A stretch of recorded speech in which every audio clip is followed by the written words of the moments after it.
Anda sedang mendengarkan suara profetis dari para nabi, hambanya John Patrice Vanggidai, Penatua Jemaat Victory Life Community Kupang. Dengarkanlah dan lakukanlah perintah Tuhan melalui para nabi, maka engkau akan berhasil. Selamat mendengarkan.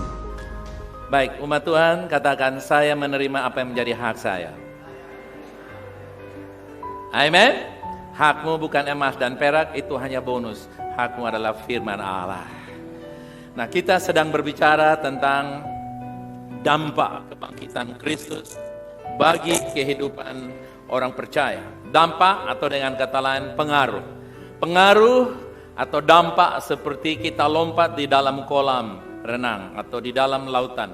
Apa yang terjadi ketika kita lompat di dalam lautan atau di dalam kolam? Anda sangat berdampak dengan basah. Anda tidak bisa menghindari basahnya air karena Anda sedang berada di dalam kolam itu. Kita orang percaya tidak akan bisa terhindar dari pengaruh kuasa kebangkitan Kristus. Apapun situasi saudara, kuasa kebangkitan Kristus dapat mengatasi semuanya itu. Ada kata amin yang luar biasa? Dan hari ini kita bahas secara khusus, yaitu kita menerima kasih karunia yang mengajarkan kehidupan yang kudus.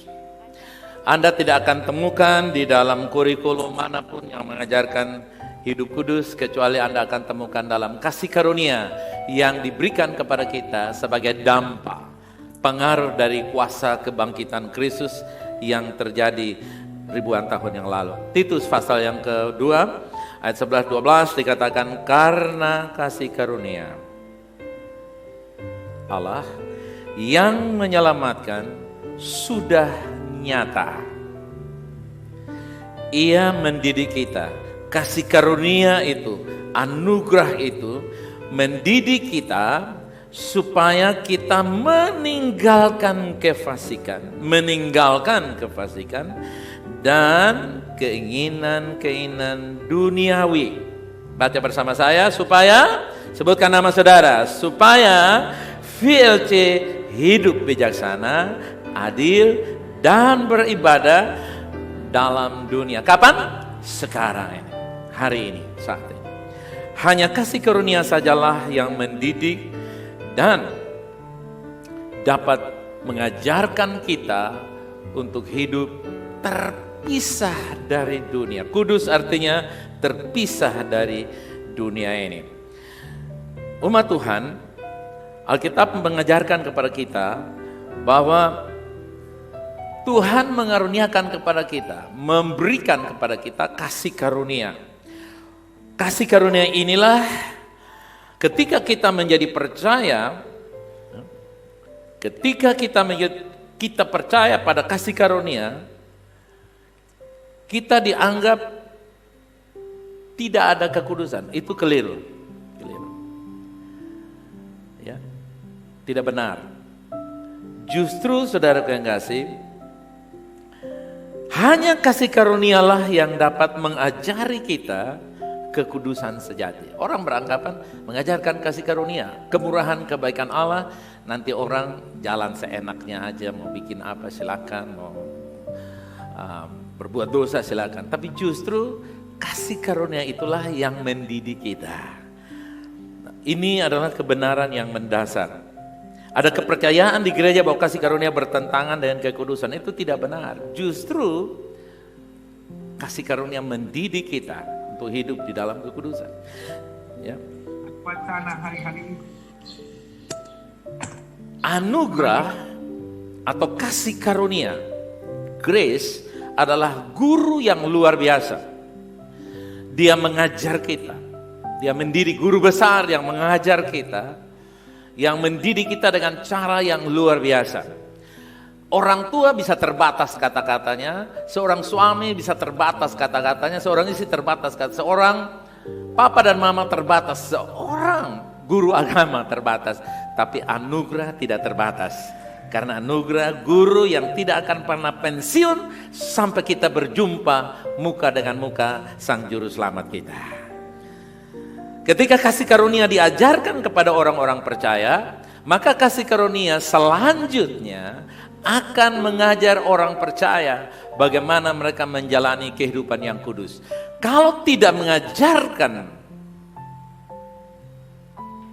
maka mereka tidak mendapatkan pemahaman yang benar. Kalau mereka tidak mendapat pemahaman yang benar, mereka tidak hidup dengan cara yang benar. Anugerah itu bukan sekedar pengampunan dosa, tapi anugerah mendidik kita untuk hidup mengatasi dosa. Sementara ini diajarkan bahwa anugerah hanya sebagai alat, tanda kutip, seperti air sabun pencuci noda. Anugerah bukan pencuci noda dan dosa. Anugerah dia mengajarkan kita untuk ahli hidup dalam kekudusan. Haleluya. Di dalam Roma 6 ayat 14 dikatakan demikian. Sebab kamu tidak akan dikuasai oleh dosa lagi. Karena apa? Karena kamu apa? Tidak berada di bawah hukum Taurat, tetapi di bawah kasih karunia kita bebas dari dosa. Kalau bebas dari dosa, maka tidak bisa berbuat dosa. Jalan menuju kekudusan yang benar adalah kasih karunia. Catat ini saudara kekasih, ini penting. Jalan menuju kekudusan yang benar adalah kasih karunia Tuhan. Kita tidak bisa hidup kudus. Kita hanya bisa pakai pakaian putih. Berambut putih, berkuku putih, dan serba putih. Tapi kita tidak bisa hidup kudus. Karena kesucian is not color. Kesucian bukan warna. Kesucian adalah sebuah pribadi. Orang bisa pakai hitam pekat, merah berani, dengan hati yang putih mulia. Karena itu jalan menuju kekudusan adalah kasih karunia. Jika seseorang terpapar COVID-19, mendekati kita dan memberitahu kita bahwa saya hanya batuk-batuk saja aman. Bagaimana perasaan Anda? Dia pegang peluk saudara, cium pipi kiri, pipi kanan, bilang, beta ada karena COVID, hanya batuk saya. Anda berisiko tinggi. Jadi yang penting bukan apa yang dia katakan saya kena COVID, hanya batuk-batuk saja, tapi apa yang dia bawa itu berdampak. Nah, dosa seperti itu.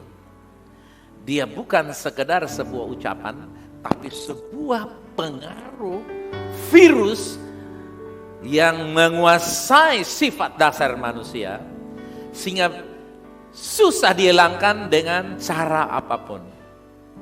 Hanya satu-satunya yang bisa melepaskan kita dari virus dosa itu adalah kasih karunia. Dikatakan kamu tidak berbuat dosa, atau kamu tidak, bukan berbuat dosa, kamu tidak dikuasai dosa lagi karena kamu berada di bawah kasih karunia. Anda tidak kena sinar matahari di tempat ini karena Anda berada di bawah atap Victory Life House.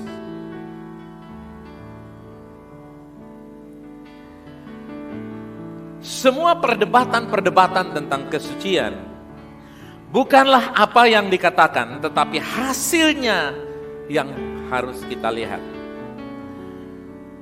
Ada orang yang terikat dengan dosa bertahun-tahun, diajarkan, ditegur, dimarah-marahin, dikasih penghakiman, dikasih ancaman, tidak berubah. Tapi ketika dia menerima anugerah Tuhan,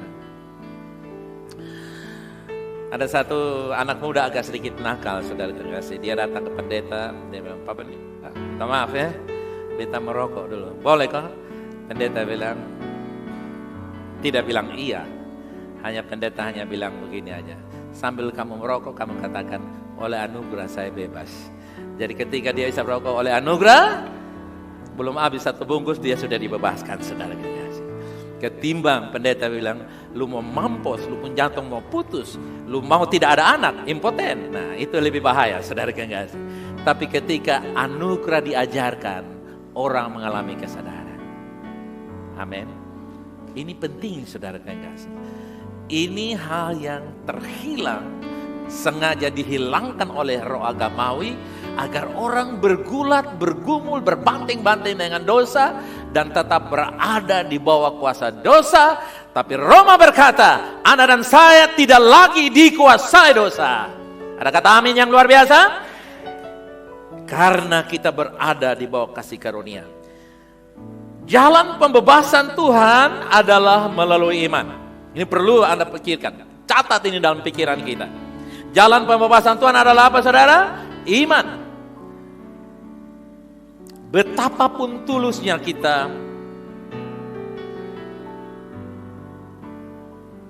tetapi tanpa iman kita tidak bisa mendapat atau menerima pembaharuan. Karena imanlah yang mengalahkan dunia. Kalau dunia aja dikalahkan, apalagi pergumulan-pergumulan yang berkaitan dengan sifat-sifat tanda kutip kedagingan di dalam kehidupan kita. Dosa adalah kebiasaan yang tidak dapat dihilangkan dengan kekuatan kita sendiri. Betapapun tulusnya usaha kita untuk keluar dari dosa, jika kita tidak landasi iman oleh anugerah, kita sukses untuk gagal. Berhasil untuk gagal. Dengan kata lain, kita tidak bisa menang hidup di dalam kebenaran kesucian. Jika seorang hidup dalam dosa dan mengklaim bahwa dia hidup di bawah kasih karunia, orang itu tidak benar-benar hidup di bawah kasih karunia. Seorang yang benar-benar telah dilahirkan kembali, yang sudah lahir kembali, katakan amin, dan berada di bawah kasih karunia, tidak akan dikuasai oleh dosa atau tidak ingin terus hidup di dalam dosa. Dia berada di dalam dosa satu ketika dia berada di dalam dosa, tapi tidak terus menerus. Dia punya kesadaran yang tinggi untuk bebas dan keluar dari semuanya itu. Ini penting. Anugerah ini akan membawa manusia punya hubungan yang baik dengan Tuhan. Tapi juga anugerah akan membuat saya dan saudara memiliki hubungan baik. Karena anugerah spesial untuk mendidik kita. Kalau Anda tidak punya anugerah kasih karunia di dalam relationship, di dalam persahabatan kekeluargaan kita, dalam kehidupan kita keseharian, maka Anda akan menjadi hakim. Dan ketika kita menjadi hakim, banyak orang takut menjadi terdakwa. Sehingga dia akan berupaya sebaik-baik mungkin menghindari dari Anda yang adalah hakim. Karena dia tidak mau menjadi terdakwa. Itulah sebabnya saudaraku yang kasih, seorang anak Tuhan dapat jatuh dalam dosa, tapi tidak ingin terus-terus melakukannya. Ada yang punya pengalaman seperti itu? Tidak ingin apa saudara? Terus menerus. Kenapa? Karena posisi dia adalah manusia baru yang sudah dibaharui di dalam Kristus. Seperti Anda masuk di dalam lautan, sampai kapanpun Anda tidak akan pernah bisa menjadi ikan, tapi Anda punya kemungkinan berbau amis. Tapi begitu Anda naik di atas laut, di atas daratan, shower, mandi, bersihkan badan saudara. Makanya firman seperti air yang membersihkan kita. Roh Kudus adalah roh kebenaran dan dia tidak dapat bersaksi dusta. Namanya juga roh kebenaran. Jika kita mempercayai kebohongan, seberapapun tulus kita, saudara yang kasih, seberapapun religius kita, keagamaan kita, Roh Kudus, roh kebenaran itu tidak dapat membackup kita. Jadi Roh Kudus dia bersaksi melalui tanda-tanda perubahan kehidupan yang terjadi dalam hidup kita. Roh Kudus dia akan bekerja ketika kita mengakui kebenaran-kebenaran. Dalam Ibrani pasal 2 nanti kita baca ayat yang keempat dan seterusnya. Ketika orang mengaku bahwa mereka adalah kebenaran Allah. Katakan, saya adalah orang benarnya Allah dalam Kristus. Katakan. Ketika kita mengakui keberadaan kita, 2 Korintus 5 ayat 21, kita adalah kebenaran Allah dalam Kristus, maka Anda akan melihat mujizat terbesar bukan orang mati bangkit, bukan buta menjadi melihat, bukan kaya menjadi miskin, tapi mujizat terbesar adalah perubahan hidup. Amin. Ini yang penting. Tapi banyak orang buang perubahan hidup, mengejar tambahan-tambahan. Nah, ini kita harus kembali kepada kebenaran, yaitu perubahan hidup adalah hal yang primer, hal yang utama. Ketika Anda mengalami perubahan hidup, Anda akan bisa menikmati hidup. Ketika Anda tidak bisa mengalami perubahan hidup atau tidak menerima perubahan hidup, apapun yang Anda miliki, Anda tidak dapat atau tidak berkuasa untuk menikmati hidup. Kebaikan Tuhanlah yang menuntun pada pertobatan. Ini penting, dicatat bila perlu. Kebaikan Tuhanlah yang menuntun kita pada pertobatan. Ketika bangsa Israel keluar dari tanah Mesir, mereka bilang begini, Tuhan, kami dapat melakukan semua yang Engkau firmankan. Mereka melihat dengan kekuatan mereka, mereka dapat melakukan dan mereka bisa melakukan semua yang Tuhan perintahkan. Menurut mereka, kami dapat, kami akan lakukan. Padahal apa yang terjadi? Ketika bangsa Israel, anak-anak Israel itu keluar dari Mesir, mereka melakukannya didasarkan atau berdasarkan karunia Tuhan, yaitu perkenanan yang tidak layak mereka terima. Bukan karena mereka bisa, tapi karena Tuhan berkenan membawa mereka keluar dari Mesir agar mereka bisa mengalami perubahan hidup. Bahkan ketika bangsa Israel menggerutu, bersungut-sungut, komplain, comel-comel, marah-marah, saudara kasih, tidak ada catatan apapun tentang hukuman itu datang, kecuali ketika mereka melakukan, menerima Taurat, dan situlah banyak kematian-kematian terjadi. Nah, jadi ketika mereka bersungut-sungut, Tuhan menyediakan. Begitu mereka katakan, kami mau makan apa? Tiba-tiba ada burung turun dari langit, ada air keluar dari batu karang. Sepertinya gumam mereka atau persungutan mereka membawa pasokan kasih karunia, membawa penyediaan Tuhan yang luar biasa. Ini adalah periode ketergantungan penuh kepada kebaikan dan kesetiaan Tuhan. Tuhan begitu dekat dengan mereka. Dosa tidak menolak Tuhan karena Dia tidak melihat dosa mereka. Tuhan mau menerima keberadaan mereka. Dengan kata lain, kasih karunia adalah tentang semua kesetiaan Tuhan. Tuhan sepertinya tanda kutip buta, tidak melihat kesalahan mereka. Tuhan menarik mereka keluar dari Mesir, dari rumah perbudakan. Kita lihat ada satu ayat dalam Keluaran, Perjanjian Lama, Keluaran 19 ayat 12.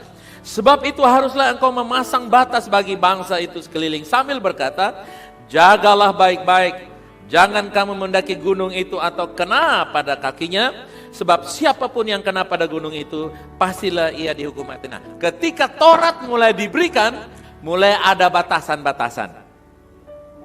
Begitu mereka memutuskan untuk mengandalkan kekuatan mereka, maka Tuhan memberi kepada mereka hukum Taurat. Dan ketika Taurat diberikan kepada orang Israel, maka terjadilah kematian. Menggerutu, mencomel saja, malaikat maut sambar mati. Hanya bersungut-sungut saja. Ya. Jadi setelah hukum Taurat diberikan anak-anak Israel atau bangsa Israel membangun lembu emas, membuat lembu emas, mereka mulai menyembahnya, mereka melanggar hukum yang pertama, yaitu jangan ada padamu ilah atau Allah lain. Nah, umat Tuhan, dengar ini baik-baik. Roma 3 ayat 20 menerangkan kepada kita ini. Sebab tidak seorang pun dapat dibenarkan di hadapan Allah oleh karena melakukan hukum Taurat. Yang merah bisa baca bersama saya. Karena justru oleh hukum Taurat orang seperti cermin. Dengan bercermin Anda tahu bulu matamu perlu di-slap atau tidak. Dengan Anda bercermin, Anda tahu wajahmu seperti apa. Tapi cermin tidak punya kekuatan untuk menghilangkan flek hitam di wajahmu. Apalagi jerawat yang besar seperti bola pimpol. Cermin hanya menyiksa kita.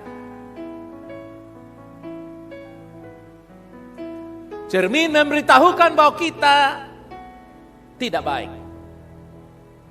Haruslah perbaiki diri. Tetapi dia tidak kasih tahu cara perbaiki diri bagaimana. Itu menyiksa, bukan? Taurat hanya memperkenalkan dosa, dan di mana ada Taurat, dosa semakin pelanggaran semakin banyak, semakin banyak, semakin banyak.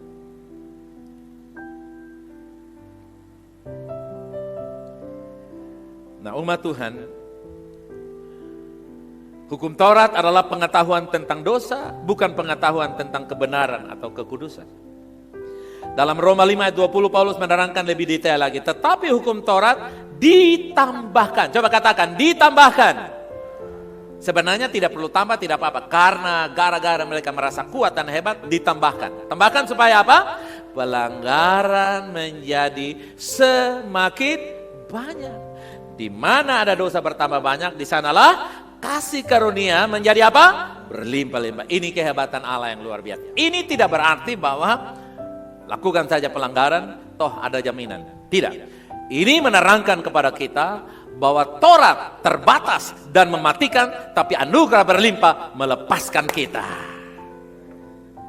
Jangan balik, karena anugerah berlimpah, mari kita terikat dalam dosa dan kebiasaan. Justru karena anugerah berlimpah, Taurat tidak punya pengaruh. Dia memperkenalkan dosa, tapi dosa itu kita tidak lagi berminat, tidak lagi terikat, tidak lagi menjadi favorit, tidak lagi menjadi sesuatu yang membuat kita kecanduan dosa, tapi kita kecanduan anugerah Allah. Haleluya. Nah, kemudian saudara yang kasih, tadi ada beberapa poin penting yang sudah disampaikan. Ada hal yang kedua dari dampak pengaruh Kristus kebangkitan, yaitu memberikan wahyu tentang bagaimana kita diampuni dalam Kristus. Dampak yang kedua yang terjadi dalam kebangkitan Kristus, yang pertama tadi memberikan kepada kita kasih karunia untuk mendidik kita. Yang kedua adalah, yaitu apa? Memberikan wahyu bagaimana kita diampuni di dalam Kristus. Ini penting. Banyak orang mengakui dosa, tapi mereka tidak memiliki pengertian yang benar. Mengapa mereka diampuni? Itu seperti kita makan. Kita tidak tahu masak di belakang itu caranya bagaimana. Yang penting makan enak. Yang penting ada pengampunan. Kita nggak mau tahu caranya bagaimana. Dan karena kita tidak mau tahu bagaimana, maka tiap kali mau makan enak datang ke sana. Karena kita tidak tahu bagaimana menyelesaikan dosa, setiap saat mau berbuat dosa. Jadi mereka yang memohon pengampunan harus mengerti dasar pengampunan itu. Pengampunan yang kita terima membebaskan kita untuk mengasihi dan mengampuni orang lain. Ini menjadi catatan penting. Pengampunan yang kita terima, pengampunan yang saya terima membebaskan saya untuk mengasihi dan mengampuni orang lain. Yang mengerti bisa katakan amin. Filipi 2 ayat 12-13 dikatakan, hai saudara-saudaraku yang kekasih, kamu senantiasa taat. Karena itu tetaplah kerjakan keselamatanmu dengan takut dan gentar. Bukan saja seperti waktu aku masih hadir, tetapi terlebih pula sekarang waktu aku tidak hadir. Ayat 13. Karena Allah lah yang mengerjakan di dalam kamu baik kemauan maupun pekerjaan menurut kerelaannya. Tulisan merah di sana, Allah yang mengerjakan di dalam saya. Katakan, Tuhan bekerja di dalam saya. Itulah anugerah. Sebagai orang percaya, kita tidak dapat mengerjakan sesuatu yang belum terlebih dahulu dikerjakan Tuhan di dalam hidup kita. Kerjakan keselamatanmu sendiri. Tuhanlah yang bekerja di dalam kamu. Itu artinya begitu. Ayat ini tidak mengatakan bahwa Anda dan kita harus bekerja untuk keselamatan kita. Dikatakan, kerjakanlah keselamatanmu karena Tuhanlah yang pertama-tama mengerjakannya. Ada kekeliruan di sini begini. Ada orang beranggapan bahwa dia belum selamat, padahal dia sudah Kristen. Sehingga dia harus mengerjakan keselamatannya. Dan inilah jebakan Batman untuk dia. Inilah jebakan roh agamawi untuk dia. Sehingga bertahun-tahun dari sekolah minggu datang di tunas remaja sampai di pemuda, sampai di keluarga muda, keluarga tua, kakek nenek, sampai mau mati sekalipun merasa belum selamat. Karena dia beranggapan dialah yang harus mengerjakan keselamatan. That's not true, itu tidak benar. Yang benar ialah saya dan saudara sudah taruh di dalam bahtera keselamatan. Amin. Dan Anda terus merenungkan keselamatan itu. Enjoy the salvation. Seperti kita berada di atas sebuah kapal pesiar. Kapal pesiar. Bukan kapal yang membuat kita mau tenggelam di mulut seribu sana. Ya? Kapal pesiar. Saudara pernah naik kapal pesiar? Dengan penumpang yang sangat-sangat terbatas. Saya, Mel, Talo yang sudah meninggal, almarhumah, Ibu Isbel Kila yang ada di sini sekarang, ada catat khotbah, kemudian ada Oma Aceh. Bersama dengan Pak Berry, itu dia seperti ketua PDIP Perjuangan Indonesia, ketua umum Partai Liberal.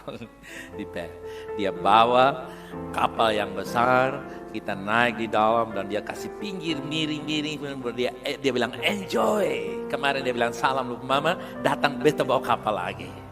Keselamatan tuh begitu. Begitu Anda diselamatkan, once forever, enjoy keselamatan saudara. Kadang-kadang memang ada air yang masuk, tapi jangan biarkan Yesus tertidur. Izinkan Yesus hidup dalam saudara. Amin. Itu. Jadi keselamatan itu tidak dikerjakan karena belum selamat. Keselamatan dikerjakan karena Anda sudah ada dalam keselamatan. Sehingga kita bisa menikmati kehidupan yang diberikan oleh keselamatan.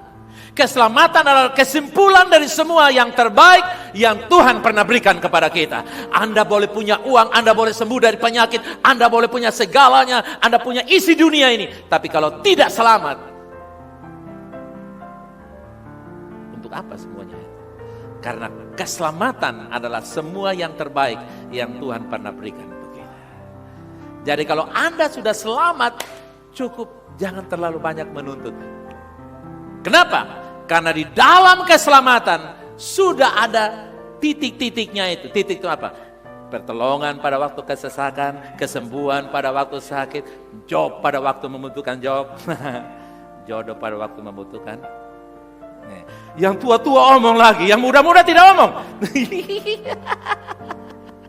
Oh tidak, kita bantu yang muda-muda supaya tetap semangat mencari jodoh. Saudara lihat, bagaimana sampai sini Anda bisa mengerjakan? Katakan, saya sudah diselamatkan dan saya menikmati keselamatan itu. Saya sudah diselamatkan. Ya. Tolong kasih mati itu supaya mereka jauh. Ketika kita berada di bawah anugerah, Tuhan bekerja di dalam kita. Baik kehendak dan keinginan untuk melakukan kehendaknya. Tuhan yang bekerja. Oke? Ini dicatat baik-baik. Saat kita beristirahat dari usaha kita sendiri dan membiarkan Tuhan bekerja di dalam kita dan melalui kita, kita akan melihat hasil ilahi. Ibarat pesawat landing dengan mulus dan tenang. Saudara pernah naik pesawat? Pernah. Oke. Tapi pernah landing dengan mulus dan tenang? Ada yang ya, ada yang tidak. Kenapa? Begitu dia mau landing, tiba-tiba ada pengumuman bilang, kencangkanlah ikat pinggang saudara, karena suasananya kurang baik, sedikit berawan. Saya dari Kupang ke Jakarta, Kupang, tiba-tiba saudara yang kasih berhenti di Denpasar. Padahal tidak ada di sana. Dari ketinggian 30-an ribu kaki turun saudara kasih di atas rumahnya orang. Anda bisa bayangkan puluhan ribu di atas rumahnya orang di Bali. Saya langsung jantungnya seperti mau copot saudara kasih. Saya disuruh ke hotel, saya bilang tidak, saya ke rumah keluarga di Bali. Di situ saya belajar bahwa ketika Anda naik pesawat, ada yang landingnya bagus, ada landingnya kurang bagus. Tapi intinya saudara kasih sampai dengan selamat. Jadi saudara mau landing bagus, tapi landing bagus itu adalah bonus dari semua yang terbaik. Kalau saudara naik pesawat luar negeri, itu tiba-tiba dia sudah, oh Anda sudah sampai. Dia berhenti, Anda tidak merasa. Kenapa? Karena yang bawa itu mereka punya pengalaman terbang yang sangat-sangat ribuan jam. Tapi yang goyang-goyang sudah ada putar. Rencana turun di kota Kupang, tahu-tahu kami telah mendarat dengan selamat di Dili. Itu pun saya pernah alami, saudara yang ya.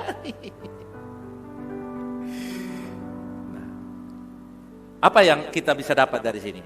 Yang kita dapat di sini adalah kita membiarkan Tuhan yang membawa kehidupan kita. Karena Dia ahli dalam kehidupan. Tuhan itu ahli dalam kehidupan, spesialis dalam kesukaran hidup. Dan kalau Anda punya banyak kesukaran hidup, Tuhan spesialis untuk melepaskan Anda. Sudah sangat terbukti, Dia penolong dalam kesesakan, sangat terbukti. Izinkan Dia yang membawa. Dia bawa rumah tanggamu landing dengan selamat. Dia bawa keluargamu, jobmu, karirmu, hidupmu, kesehatanmu. Landing dengan apa saudara? Selamat. Karena Tuhan yang mengerjakan di dalam kita.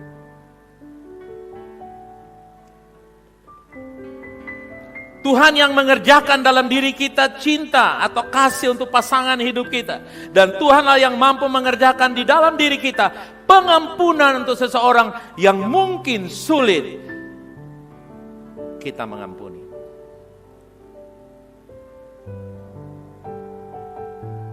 Kita hanya bisa mengampuni dengan bebas ketika kita tahu betapa bebasnya kita diampuni oleh Tuhan.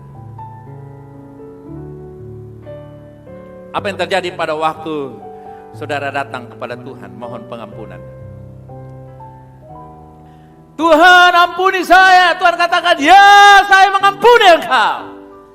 Bahkan Dia berkata, sekalipun dosamu merah seperti kirmisi, akan aku sucikan lebih putih dari bulu domba, lebih putih dari salju. Amin. Jadi Tuhan mengampuni kita dengan apa? Bebas. Tanpa rasa beban. Apalagi Tuhan bilang, ini kali beta kasih pengampunan, besok lu awas. No, itu manusia. Itu mungkin seorang istri kepada suami, mungkin seorang suami kepada istri, mungkin seorang atasan kepada bawahan, mungkin seorang A kepada seorang B. Tapi Tuhan mengampuni Anda dan saya dengan bebas. Bahkan bonusnya Dia berkata, 7 kali orang benar jatuh akan diangkat lagi. Itu bonus. Nah, kalau Anda diwahyukan bahwa Tuhan bebas mengampuni kita, Anda akan bebas mengampuni orang lain. Jadi kesimpulan sementara apa?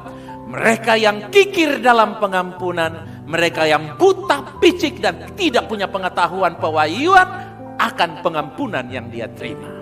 Dia terima pengampunan 100 triliun. Tapi 10.000 orang berhutang.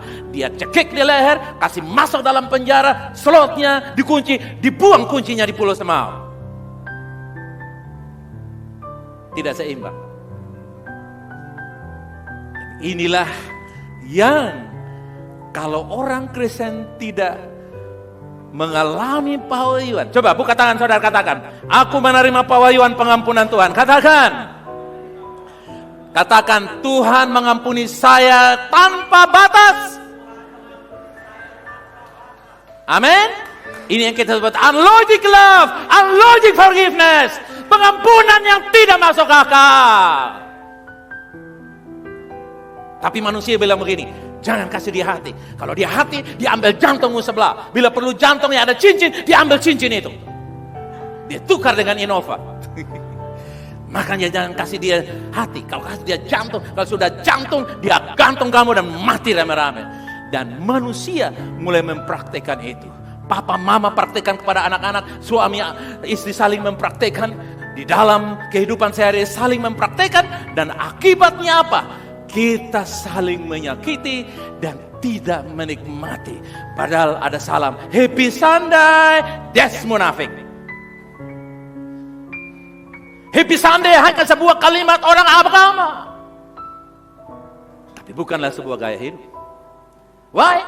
Kenapa? Karena manusia tidak diwahyukan bagaimana dengan bebas Tuhan mengampuni kita. Dan saya percaya hari ini Anda menerima pewahyuan tentang betapa freedom Tuhan membebaskan Anda. Amin.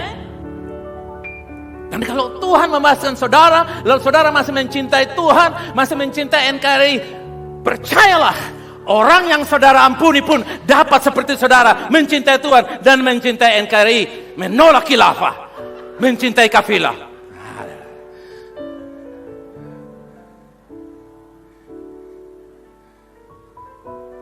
Amin. Berapa persen kemerdekaan saudara dalam pengampunan?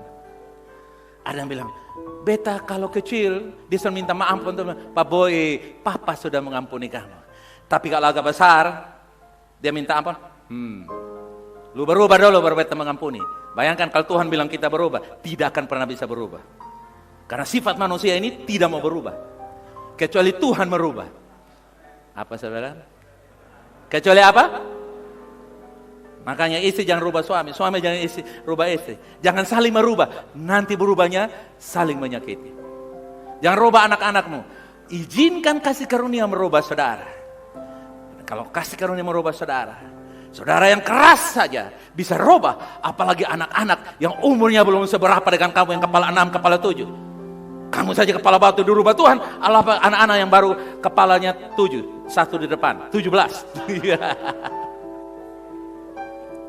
Kepala 7. Katakan amin. Itu dong. Jadi ini penting. Pewahyuan bagaimana kita diampuni ini akan membuat kita bebas mengampuni. Karena kita bebas mengampuni, maka kita terus menikmati.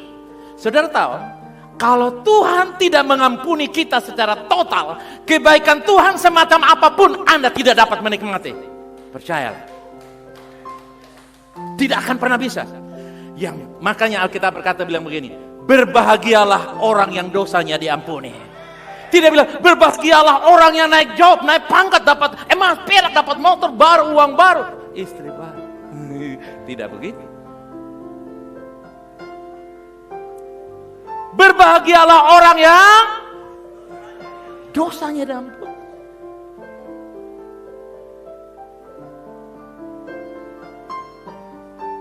Demikian juga mereka, kita yang tahu bahwa kita paling dicintai atau paling dikasihi adalah kita yang paling mencintai dan mengasihi. Haleluya. Katakan, semakin saya dikasihi oleh Allah, saya semakin mengasihi. Ukurannya di situ. Dan saudara tanya, berapa besar Tuhan mengasihi saya? Tuhan tidak bilang, saya sudah mengasihi engkau seperti salib. Haleluya. Saya tidak membatasi kasih. Nah, umat Tuhan, bagian kita adalah beristirahat. Istirahat artinya apa saudara yang kasih? Istirahat artinya apa? Percaya sungguh-sungguh dalam apa yang dikerjakan Tuhan di dalam kita. Apa yang dikerjakan Tuhan? Percaya artinya saudara istirahat. Istirahat artinya percaya sungguh-sungguh. Istirahat artinya apa saudara? Seperti saudara duduk di kursi ini. Angkat tangan saudara kalau saudara takut jatuh. Takut jatuh apa? Dengar khotbah jangan tunggu buru-buru angkat tangan ya. Yang merasa takut jatuh angkat tangan.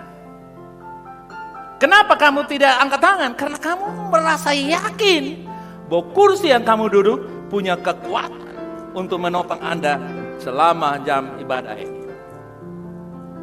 Orang yang paling kuat di kolong langit adalah Nyonya Menher. Berdiri tahun 54, belum pernah duduk sekarang.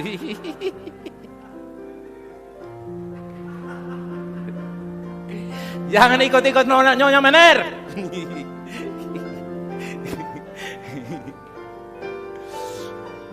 Saudara lihat, kenapa Anda bisa duduk istirahat di kursi itu? Karena Anda percaya the strong of the chair. Kekuatan kursi. Kenapa kita bisa percaya kita hidup dalam keselamatan, dalam pengampunan, melepaskan pengampunan? Karena Tuhan mengampuni Anda tanpa batas.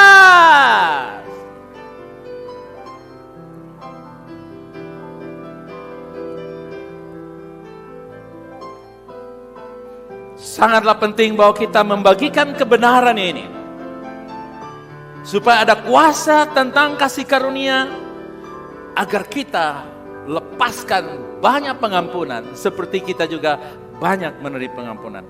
Bertentangan dengan apa yang diajarkan oleh roh agamawi. Memberikan pengampunan dalam Kristus akan menghasilkan ketidaksopanan. Wah, kalau mengampuni dia nanti dia jadi bajingan, dia tidak tahu diri, dia lupa daratan seperti kacang lupa kulit dan sebagainya. Tidak benar. Justru Tuhan mengajarkan kita, ketika kita mengampuni, menghasilkan cinta kepada Tuhan. Haleluya. Lukas 7 ayat 37 dikatakan ayat itu sampai 39, di kota itu ada seorang perempuan yang terkenal sebagai seorang berdosa. Wow. Ketika perempuan itu mendengar bahwa Yesus sedang makan di rumah orang Farisi itu, datanglah ia membawa sebuah buli-buli pualam berisi minyak wangi.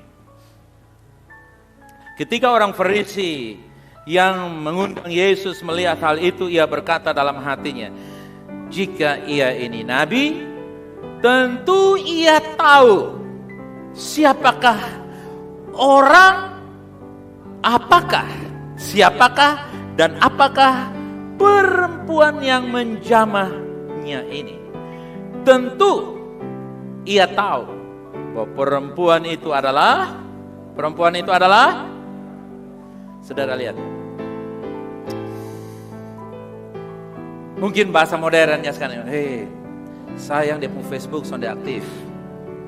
Coba kalau Instagram aktif, Yesus sayang, dia sonde aktifkan Instagram. Coba kalau dia aktifkan dia punya Facebook, dia tahu itu perempuan. Sayang, Yesus sonde pakai Facebook. Yesus sayang, dia tidak pakai Instagram. Sehingga berdosa mendekati dia, dia terima lurus-lurus. Itu bahasa modernnya. Bahasa orang Farisi. Umat Tuhan, perempuan ini dia mengerti satu prinsip. Bahwa wanita ini digambarkan sebagai orang berdosa. Ketika dia datang kepada Yesus, dia penuh kesadaran. Karena selama ini wanita berdosa artinya prostitusi. Perempuan yang merusak rumah orang lain, rumah tangga orang lain, perempuan yang mengganggu orang lain, perempuan yang bikin heboh dan geger di kota itu. Tidak ada penerimaan bagi dia kecuali hanya hal yang berkaitan dengan dia.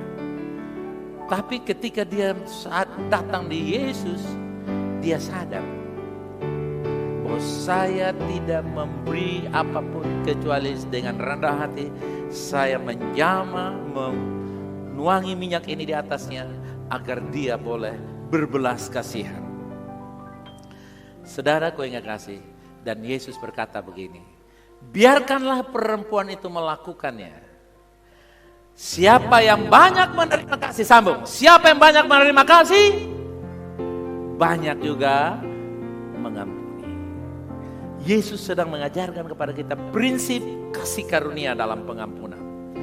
Dan ketika kita mengkhotbahkan kebenaran ini adalah sebuah kunci untuk kita mengasihi Tuhan. Mazmur 103 ayat 2 dan 3 dikatakan, pujilah Tuhan hai jiwaku, janganlah lupakan segala kebaikannya. Dia yang mengampuni segala kesalahanmu. Katakan amin. Dan bonus dari pengampunan adalah kesembuhan. Orang yang sakit penyakit, orang yang terikat dalam banyak hal, yang tidak happy dalam hidupnya, termasuk ada sakit dalam semua aspek, mereka masih menyimpan sebuah titik ketiadaan pengampunan, unforgiveness point hidden. Ada titik pengampunan yang tidak dilepaskan. Makanya terjadi banyak.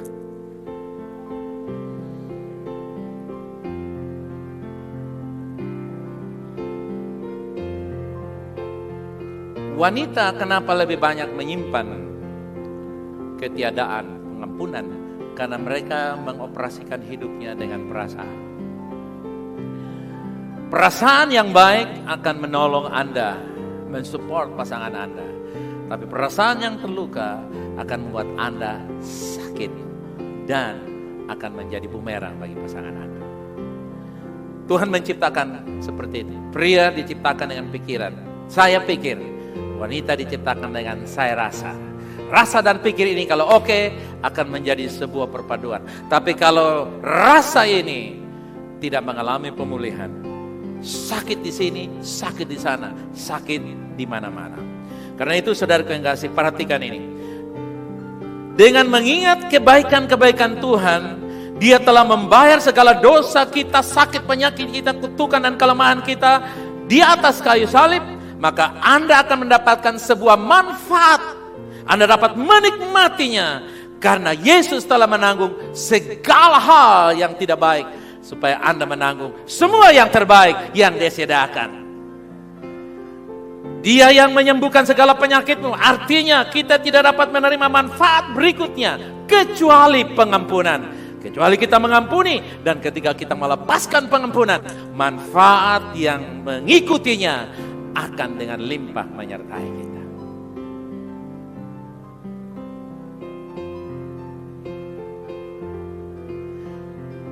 Mungkin alasan terbesar orang tidak mengalami penyembuhan dalam gereja Tuhan, penyembuhan dalam banyak aspek. Sudah didoakan, sudah ditumpang tangan, hanya tumpang kaki saja yang tidak diizinkan. Sudah dioles dari minyak kelapa asli dari Burain, minyak kelapa asli dari Bakunase, tambah minyak itu dari Israel, sudah dicampur jadi satu, sudah diurapi begitu, tapi belum alami kelepasan. Kenapa? Bukan minyak yang tengik, tapi karena hati yang tengik. Kita tidak siap untuk melepaskan pengampunan. Inilah penyebab terbesar yang membuat gereja kehilangan pengampunan.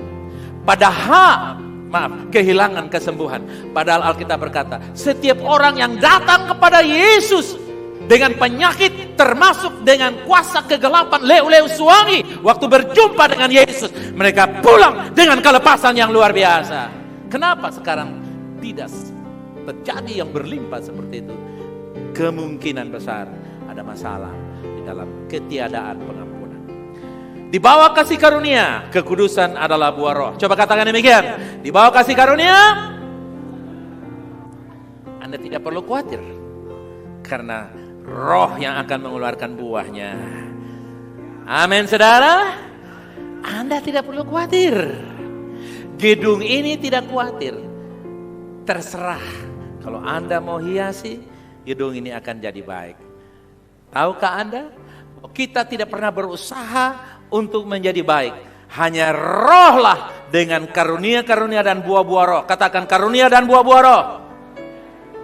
Bukan saja sebuah penghias, tapi itu adalah senjata kehidupan kita. Nah, umat Tuhan, di dalam Galatia nanti kita baca Galatia 5 ayat 22 dan 23. Kekudusan tidak berarti itu muka muram, saudara. Kekudusan tidak berarti muka muram. Kenapa muka muram? Ya, karena saya hidup kekudusan. Gak boleh tertawa, nanti membuat orang lain berdosa, tidak bahagia, dan tidak dapat menikmati hidup. No. Sebaliknya, ada sukacita dalam kekudusan, karena itu adalah buah roh. Haleluya, amin. Jangan ikut arus dunia yang menipu kita. Kalau kamu mau kudus, tidak boleh happy-happy. Jangan tertawa terus, nanti orang iri sama kamu. No way.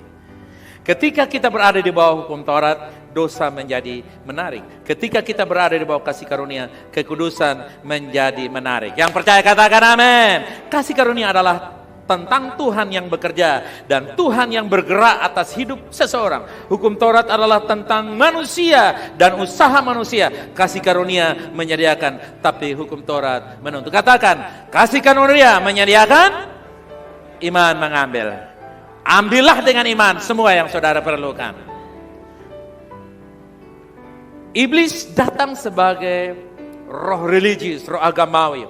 Dia tidak langsung membuat kita pergi dan buat dosa lah. Tapi dia datang sebagai seorang penuduh yang mengatakan bahwa Tuhan masih marah dengan kamu minggu lalu. Kamu mabuk tak karuan, kamu main judi, kamu labrak istrimu, kamu marah, maki-maki, umpat-umpat orang-orang di sekitar kamu, Tuhan masih marah dengan kamu. Ya. Kamu harus bekerja lebih baik lagi, berusaha lebih baik untuk hidup lebih baik. Keliru. Di bawah kasih karunia kita merayakan dan menikmati semua perkenanan yang tidak pantas kita menerima. Kita tidak pantas, katakan saya tidak pantas. Tapi anugerah membuat saya layak. Amen. Itu yang kita rayakan. Roh agamawi menuduh kita. Karena itu buang. Katakan saya tolak roh tuduhan. Katakan. Jangan menerima tuduhan, tapi terimalah pengampunan dalam kasih karunia. Saudara, kita tidak berdoa untuk dekat dengan Tuhan. Kita berdoa karena kita dekat dengan Tuhan. Kita tidak berdoa untuk kemenangan, tapi kita berdoa dari kemenangan datang kepada kemenangan. Katakan amin. Umat Tuhan, dengar ini. Satu-satunya pekerjaan kita hari ini adalah apa? Adalah apa? Beristirahat dan percaya pada apa yang Yesus selesaikan di atas kayu salib. Ada prinsip penafsiran, dengar baik-baik. Ada prinsip penafsiran Alkitab yang disebut hukum penyebutan pertama. Hukum penyebutan pertama itu dengar. Darah. Darah yang pertama keluar pada waktu Kain membunuh Habel. Kata darah ini kalau kita ikuti selanjutnya dalam penafsiran Alkitab, maka darah itu berteriak. Saking keras teriakan darah Habel tembus sampai di telinga Tuhan. Tuhan mendengar teriakannya. Jadi, di dalam Ibrani 12 ayat 24, darah Yesus, katakan darah Yesus, jauh lebih keras dari suara Habel. Artinya apa? Darah itu sedang berteriak pengampunan senantiasa. Dan setiap saat Tuhan hanya dengar pengampunan. Tuhan tidak dengar kelemahan kita, kebengisan kita, kejahatan kita, kemunafikan kita, dan lain-lain sebagainya. Tiap kali ada hal itu, ada darah yang mengampuni. Dan ketika Anda menerima pengampunan, kesadaran untuk respek dengan pengampunan itu semakin meningkat. Karena respek kesadaran akan pengampunan meningkat, maka Anda dengan sendirinya mengalami sebuah pengalaman kekudusan bekerja dalam diri saudara. Lawan dari kekudusan bukanlah dosa. Kata Ibrani kudus adalah kados. Coba katakan kados. Kados itu artinya dipisahkan. Menjadi kudus berarti apa? Menjadi tidak biasa atau terpisah dari dunia ini. Kudus artinya apa? Terpisah dari dunia ini. Kita meninggalkan semua kebiasaan-kebiasaan tabiat dalam dunia ini. Oke, saudaraku yang kasih, dalam Ibrani pasal 4 ayat 9 dikatakan bahwa masih ada perhentian. Masih ada apa saudara? Perhentian. Masih ada halte, tempat kita berhenti. Yaitu apa? Berhenti ini mengacu kepada apa yang Yesus telah kerjakan, yaitu Dia membeli saya dan saudara. Yesus telah membeli saya dan saudara dari setiap kutukan, dosa, sakit, penyakit. Katakan, saya sudah dibeli. Karena kita sudah dibeli, maka kita punya kesempatan yang terakhir, yaitu duduk di tempat perhentian. Duduk di tempat perhentian artinya menikmati semua yang Yesus kerjakan. Duduk di tempat perhentian artinya apa? Menikmati semua yang Yesus kerjakan. Semakin Anda menikmati, hidupmu semakin diubahkan oleh Tuhan. Ini adalah istirahat yang harus kita alami di setiap hari dalam kehidupan kita. Ini adalah istirahat di mana kita harus tahu bahwa Tuhan menyediakan segala sesuatu. Katakan, Tuhan menyediakan segala sesuatu.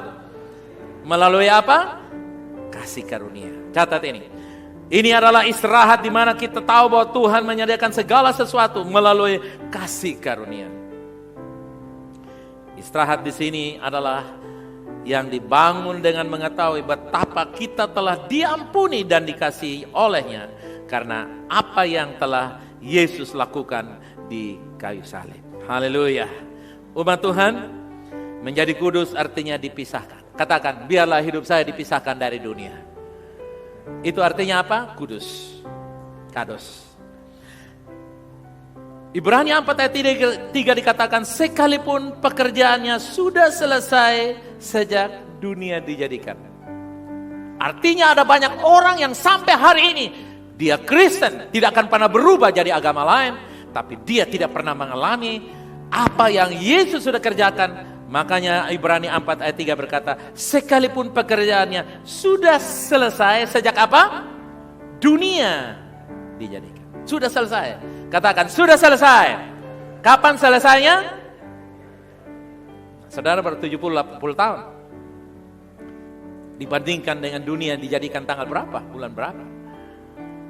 Dengan kata lain, anugerahnya menyediakan segala yang terbaik yang Anda butuhkan. Amin. Haleluya, amin. Duduk. Pekerjaan saya adalah duduk. Pekerjaan saya adalah apa? Apa artinya duduk? Duduk artinya sandar. Sandar artinya enak. Duduk artinya apa?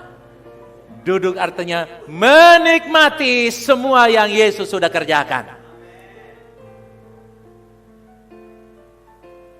Ini menjadi kesimpulan kita. Ketika Anda mengetahui ini, satu-satunya pekerjaan kita hari ini, satu-satunya pekerjaan kita hari ini adalah bekerja untuk memasuki perhentiannya. Dan saat kita beristirahat, Dia akan mengerjakan di dalam kita setiap hal yang baik. Dan kita akan menghasilkan buah-buah roh. Coba buka tangan saudara sini, kita akan menyanyikan sebuah lagu. Calvary Cover. Saudara kalian, coba katakan begini. Saya beristirahat. Artinya saya percaya karya Yesus. Bekerjalah di dalam diri saya. Haleluya. Calvary sudah mencakup semua yang kita butuhkan. The Savior alone carried the cross for all of my debt. He paid the cost. Salvation complete. Now forever I'm free. Calvary covers it all.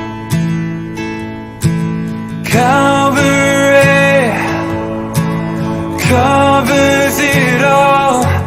My sin and shame don't count anymore. All praise to the one who has ransomed my soul. Calvary covers it all. No power on earth, not even the grave, can separate us from mercy and grace. He is faithful to save, oh, His blood never fails. Calvary covers it all. Calvary covers it all. Mercy and shame don't count anymore. All praise to the one who has ransomed my soul.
semua karya Kristus di kayu salib. Saya terima karya Kalvari, kesembuhan, kelepasan, pengampunan, perubahan. Tuhan lepaskan kita dari ikatan dosa, sakit penyakit, kemiskinan, keberatan, hutang piutang. Tuhan melepaskan engkau. Katakan saya menerima karya Kalvari. Katakan saya menerima karya Kalvari. Yes, Kalvari beroperasi dalam diri saudara. Kuasa salib bekerja dalam diri saudara. Yes.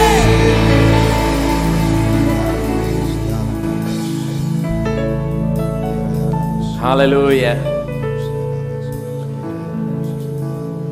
Ini saatnya umat Allah menikmati semua kebaikan-kebaikan Tuhan. Ini saatnya umat Allah menikmati semua kebaikan-kebaikan Tuhan.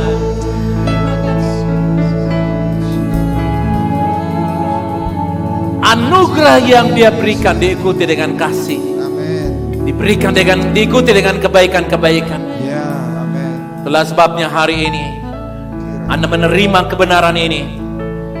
Jangan ragu sedikit pun.